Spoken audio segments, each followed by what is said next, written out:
Well, my thoughts are that, we just hung in there early. We weren't doing much offensively. We did hit a couple balls hard, but we were in a little bit of trouble getting it going against Walker. But we felt like we could wear him down a little bit. He wasn't overpowering us, obviously. He was just spotting up, but he started losing his command, it seemed like, in about the third inning. And, we started getting his pitch count going a little bit, and we felt like we were going to get to him.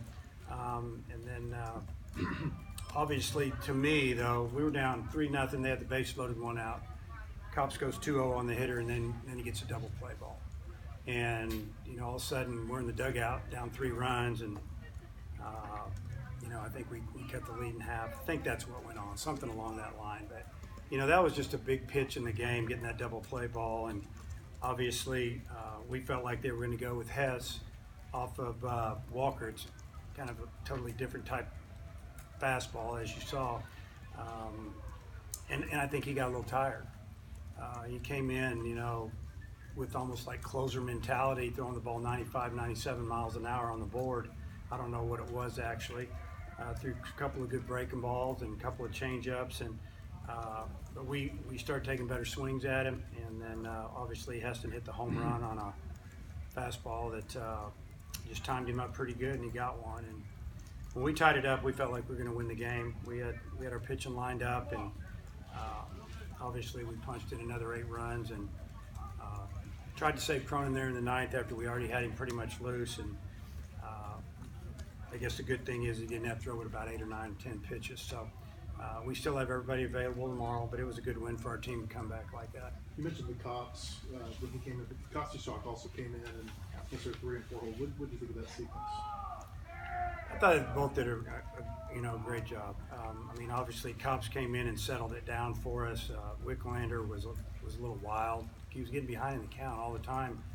You got to throw strike 1, go from there. He was a lot of 2-0 counts and having to fight back, and they were getting off some pretty good swings on him. And then Cops came in, like I said, and settled it in. And when he got behind in the counts, Cops, it just seemed like he could make a good pitch. And then Kostichuk came in, and I thought he spotted his fastball really well. It was running, and he's got a little bit of a knack to get out left-handed hitters, and he did it again today. So, then Matt coming in a non-closing situation, but it was intense because the bases were loaded. What they did last week with the big comeback against Ole Miss, so they're over there feeling like, hey, we can do this, and it's good for Matt to come in and maybe got him a strikeout and pop up. And obviously they hit a double, triple, whatever, cleared the bases, and then a weak ground ball to first, and the game was over. So good win for us. Are you just used to getting the good and maybe the strange from Kjerstad? Because it looked like he could have thrown home in the first inning. Yeah, I'll tell you what happened there. First off, he should have thrown home, but he was being told to throw the ball to second base because one of our middle infielders felt like Watson, who's one of the fastest players in the league, was running on the pitch. It was 3-2. He had a huge lead because we weren't holding them on. They didn't look again, and they felt like he was going to score, so they were telling him to throw the ball to second base. And when they came off the field, the first thing I have to do is say, did anybody tell him to throw home? And then a couple of them said, no, we thought he was going to score. We told him to throw a second.